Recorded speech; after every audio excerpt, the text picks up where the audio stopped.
Saludos y bienvenidos a Consalud TV. Hoy iniciamos un nuevo espacio que hemos titulado Asignaturas pendientes después de una pandemia. Un nuevo ciclo de talleres online que emitiremos mensualmente a través de la plataforma YouTube y la plataforma Consalud TV, cuyo objetivo es analizar las consecuencias que está teniendo la pandemia de COVID-19 en la población en general, en la salud, en la esperanza y en la calidad de vida de las personas. Hace ahora algo más de un año, en diciembre de 2019, empezaron a venir las primeras noticias de que se había detectado un nuevo virus en la ciudad de Wuhan, en China, un virus muy virulento que producía neumonías bilaterales y en muchos casos con resultado de muerte. Nadie, ni el más pesimista, podía pensar que 3 meses después estábamos ante la mayor pandemia que está sufriendo la humanidad en los últimos 100 años. Los datos son verdaderamente devastadores. Cerca de 150 millones de contagios a nivel mundial.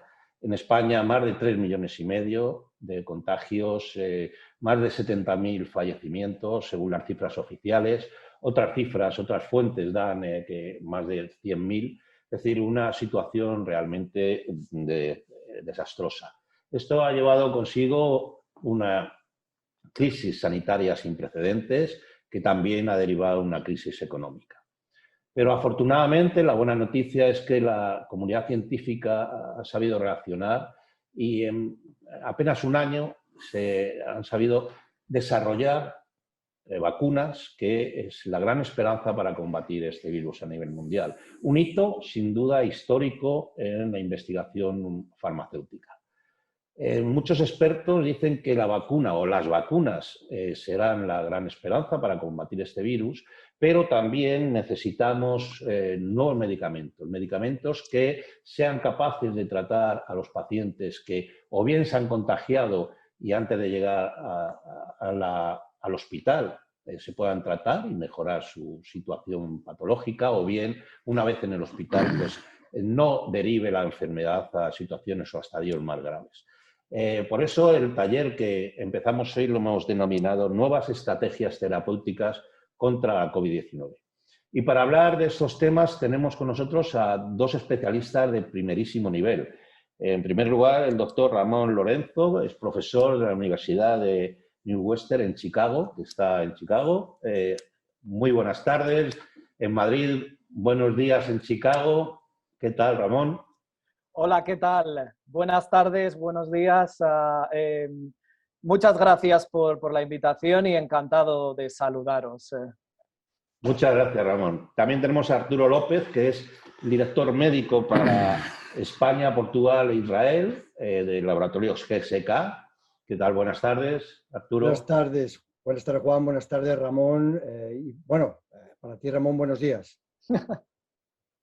Y en el estudio está con nosotros también el profesor Antonio López Farré, que es catedrático de Medicina de la Universidad Complutense de Madrid y codirector de estos talleres. Muy buenas tardes, buenas tardes, Antonio. Juan.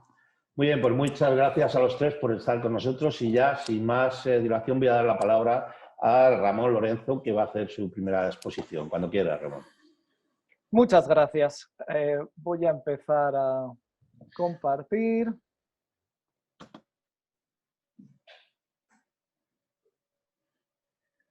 Muy bien, deberían ver mi presentación. Bueno, pues lo que quería hablar un poco y sin entretenerme mucho y sin dar mucho detalle, quería hablar un poco para que, antes de discutir sobre los temas que vamos a tratar, quería que entendiésemos un poco cómo funciona este virus y cómo le podemos atacar. Entonces,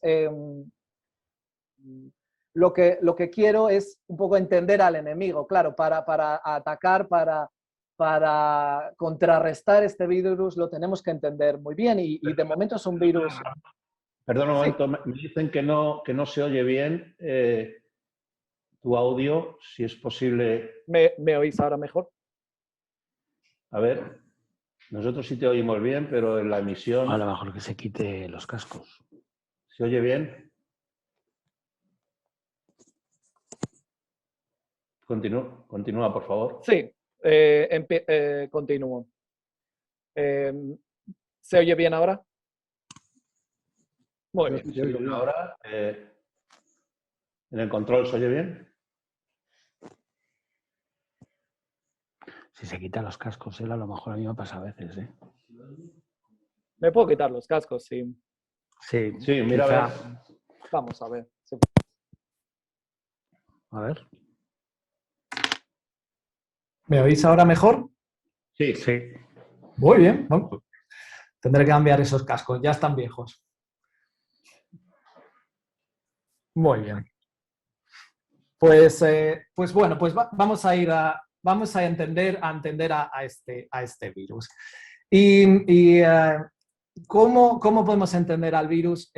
Pues todo lo que vemos en biología no puede ser entendido si no entendemos su evolución. Esto es un principio básico de la biología, y aquí este dibujo de Charles Darwin analizando cómo evolucionan los organismos, y quería enseñarles un poco lo que es un árbol filogenético, porque los voy a usar un poco. Entonces, la forma en que analizamos cómo un organismo evoluciona es viendo sus relaciones con otros organismos. En este caso vamos a ver cómo los virus evolucionan. ¿Y por qué utilizamos esta forma? Bueno, es una forma de analizar las relaciones genéticas o relaciones evolutivas de los organismos.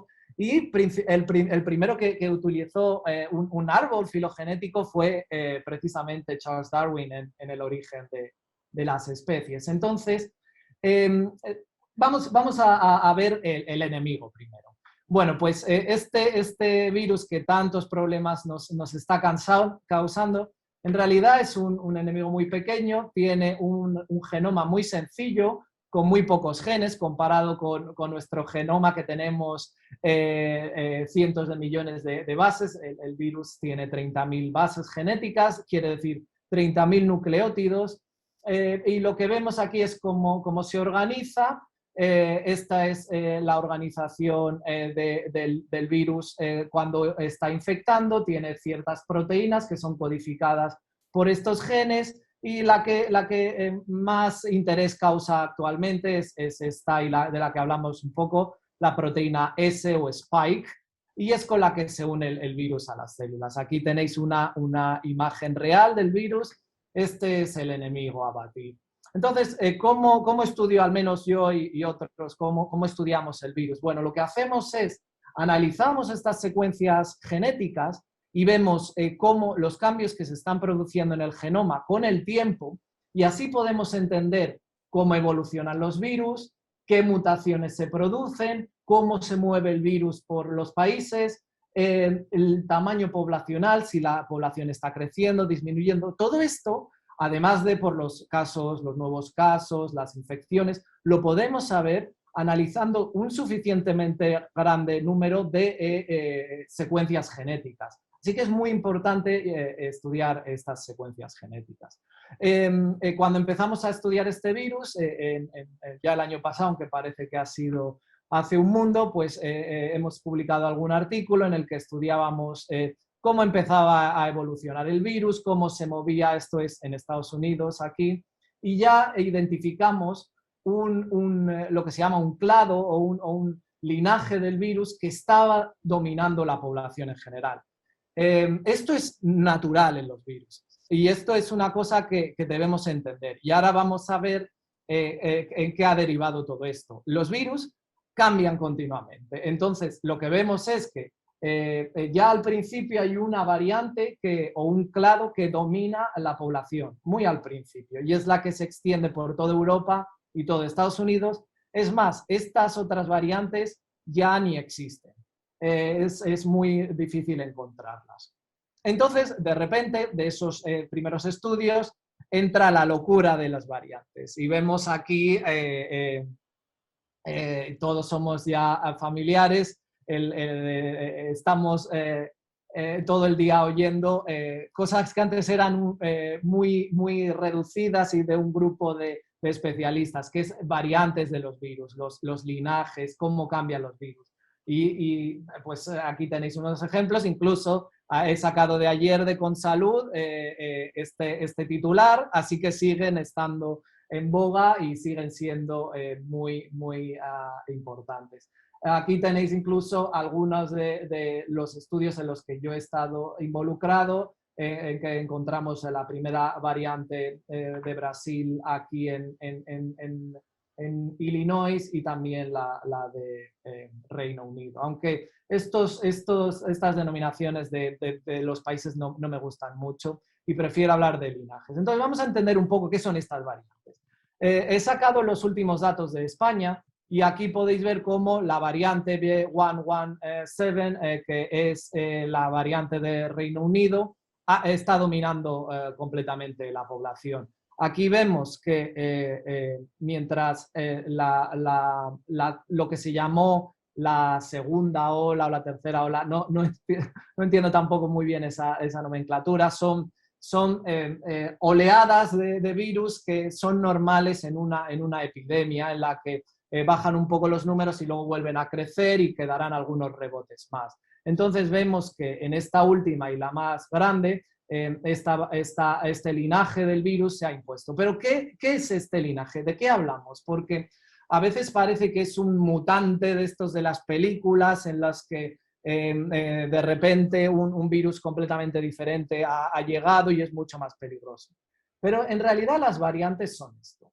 Esto es un estudio que hemos hecho últimamente en Nigeria y esto es una representación global de algunas de las secuencias que hay en todo el mundo y estábamos nosotros estudiando las que aparecían en Nigeria, las que vimos que también allí la variante de Reino Unido es la mayoritaria y hemos detectado otra que ahora se está convirtiendo en una variante de interés que es predominante en Nigeria. Entonces, lo que vemos aquí es que con un muestreo, que no es todas las secuencias que tenemos, sino un simple muestreo, vemos la variabilidad dentro de lo que llamamos la variante de Reino Unido. Es decir, hay una variabilidad genética inmensa. Esto no es un simple mutante que puede ser peligroso, no, los virus se comportan así. Fijan mutaciones que pueden ser beneficiosas y siguen cambiando y siguen evolucionando. Esta es la evolución normal. Luego, es normal que veamos variantes que surjan, que se impongan y vamos a entender un poco por qué los virus hacen esto. Entonces, primero, los virus cambian mucho. Aquí tenemos representado, muy sencillo, la tasa de mutación, es decir, cuánto cambian los virus y su tamaño de genoma.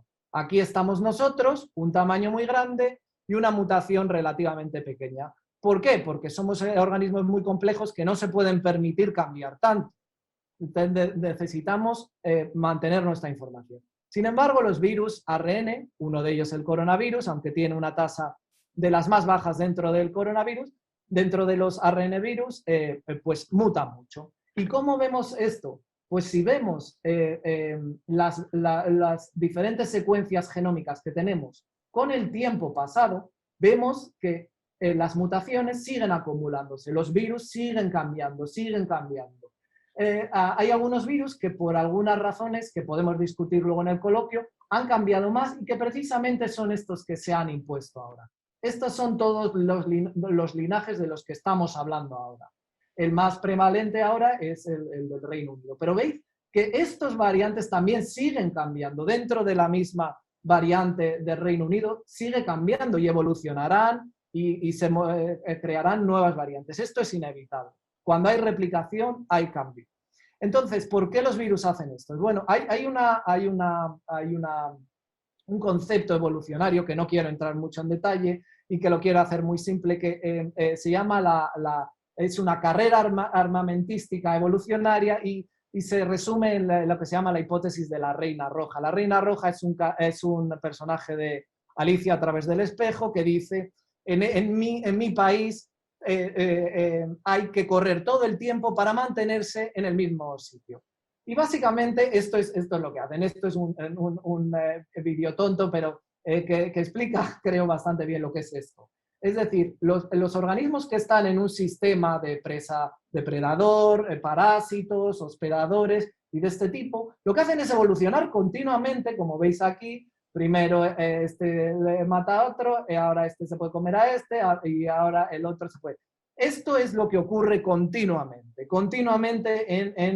en biología en general, cualquier organismo. Pero los virus lo hacen a marchas forzadas, rapidísimo. Entonces, lo que tenemos que entender, como dije al principio, es qué es lo que empuja al virus a evolucionar. En este caso, lo que estamos viendo es que esta es cómo el virus infecta a una persona. Lo que ocurre es hay un pico de viremia y nuestro organismo solo puede generar defensas pasado entre, aquí veis, empieza a generar un poco al día 5, 8, hemos visto en algunos estudios, pero no está formada hasta 2 semanas. Claro, en este tiempo, el virus, como veis aquí, en un estudio que se hizo, ya sigue infectando. Esto es lo que le importa. Luego, tu sistema inmune en realidad no le importa tanto, porque su principal función es replicar e infectar. Entonces podemos asemejarlo a esto es una carrera entre virus. Y el mejor virus es el que se impone. Y estos virus corren continuamente unos contra otros, para infectar al mayor número posible. Ahora mismo, el campeón o el Usain Bolt de este es este virus, el virus que se llama la variante británica, que tiene varias mutaciones, algunas que están siendo interesantes en Spike, en la proteína que hemos dicho al principio, que se une a las células, y aquí tenemos algunas de esas mutaciones, donde se localizan dentro de esta proteína, que es esta proteína de fuera. Entonces, este es el campeón ahora, este es el que mejor infecta. Pero en cuanto haya más infectados y en cuanto nosotros empecemos a vacunar a más gente, cambiamos las reglas del juego. Es decir, ahora el mejor no es solo el que más infecta, pero ahora le estamos poniendo al virus no solo nuestro cuerpo, sino también con la vacunación le estamos poniendo vallas, digamos. Entonces, ahora el virus tiene que cambiar y puede o no adaptarse del todo o empezar a hacerse un poco mejor en presencia de inmunidad. Y aquí vemos que hay algunos países que ya están empezando a tener unos porcentajes adecuados. Entonces, los virus cambiarán dentro de nuestro cuerpo para evitar nuestras defensas y a nivel poblacional para evitar también las defensas que se generan. Entonces, en este caso, y aquí veis como un solo virus dentro de nuestro cuerpo es una familia también. Son diferentes. Estos son de nuestros estudios de un solo paciente las secuencias que encontramos. Es decir, dentro del paciente también hay variabilidad genética. Y ahora, dentro de la inmunidad, parece que esta mutación puede tener algunos efectos. Y podemos discutirlo luego cuando hablemos de los anticuerpos. Entonces, ¿cuáles son las dianas? Una vez que conocemos qué fuerza al virus a cambiar, tenemos que encontrar dónde podemos atacarlo. Este es el ciclo del virus. El virus se une con esa proteína que hemos dicho antes, se mete en nuestra célula, este sería el virus fuera de la célula y esto es la célula. Se mete y aquí pues se replica el genoma, genera nuevas partículas virales, entonces hay todo un ciclo biológico que podemos atacar y podemos atacar, por ejemplo, tanto la vacuna como anticuerpos monoclonales y otros tipos pueden bloquear la unión a la célula. Luego hay otros medicamentos que se están probando, algunos no han funcionado, la cloroquina no ha funcionado y algunos otros, pero atacan diferentes rutas del virus. Pero ahora también tendremos que estar muy atentos de si los virus generan escapes contra estas medicinas, no solo contra la vacuna, pero también contra las medicinas. Y puede haber que una persona que tenga alguna variante que sea resistente dentro de su cuerpo, la transmita a otra persona y ahora esta droga no actúe sobre esta persona. Esto también tendremos que tenerlo en cuenta.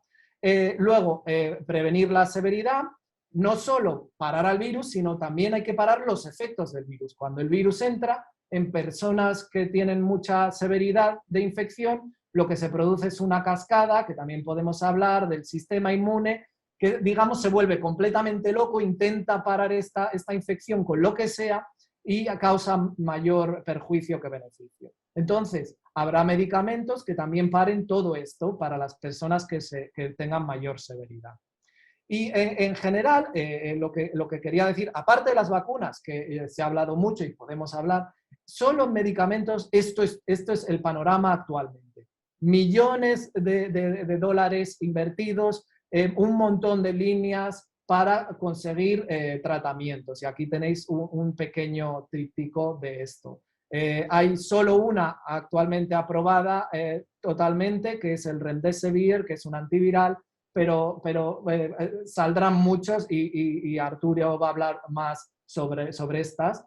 Y luego otra cosa que me atañe también a mí y que me interesa mucho es prevenir con monitorización molecular. Es decir, tenemos que ver cómo evoluciona el virus y atacar o poner recursos allá donde vemos señales amenazantes. Por ejemplo, esto es lo que pasó al principio. Los primeros virus que llegaron en concreto a Chicago, esto es un estudio nuestro, vemos cómo es la ruta. Entonces tenemos que monitorizar esto ahora, no solo para este virus, sino para otros muchos. Ahora tenemos capacidad de hacer esto. Tenemos que estudiar los patógenos para ver, antes de que se expandan globalmente, cómo evolucionan y qué pueden ocurrir. Y además se están generando tecnologías para detectar transmisiones rápidamente. Vemos si, por ejemplo, este es el mapa de Chicago, si hay un repunte de casos en un sitio en concreto que pasa un tamaño específico, poner más recursos aquí. Esto es lo que tiene que ser el futuro. Y bueno, esto era una pequeña introducción que quería hacer, que luego podemos discutir mucho más. Muchas gracias y si tenéis cualquier pregunta, por favor, hacedmela saber.